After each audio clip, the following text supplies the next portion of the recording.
There's a very stimulating article in The Independent today, which is prefaced by a huge picture from the film Deep Impact, with the asteroid sort of hurling along the road and all the cars hastening out of the city.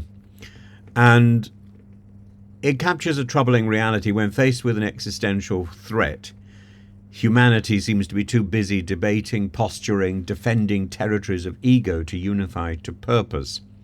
Unlike the asteroid simulations that reveal our persistent gaps in planetary defense, these divisions lay bare the danger of fractured focus in the face of global crises, whether environmental, political, or cosmic. It's as if we are stuck in a cartoon climax of contemplation. It's a concatenation of cruelty to mankind.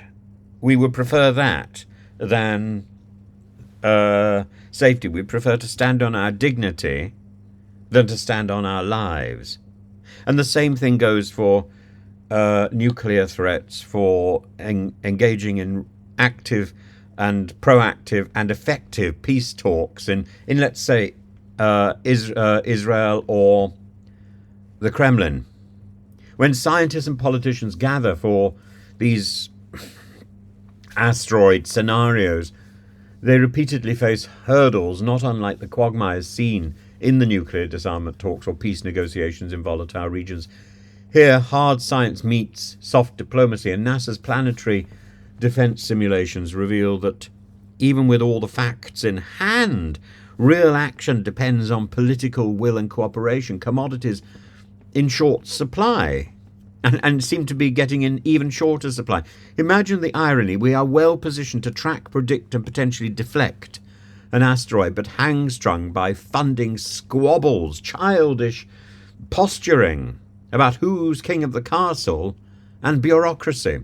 In nuclear negotiations or the tense ceasefire talks between Russia and Ukraine, or Israel and Gaza, Israel and Hezbollah, Israel and Iran, the same story repeats itself. The distrust, the egotism obstruct resolutions that require a united front and require some flexibility and some recognition of cause.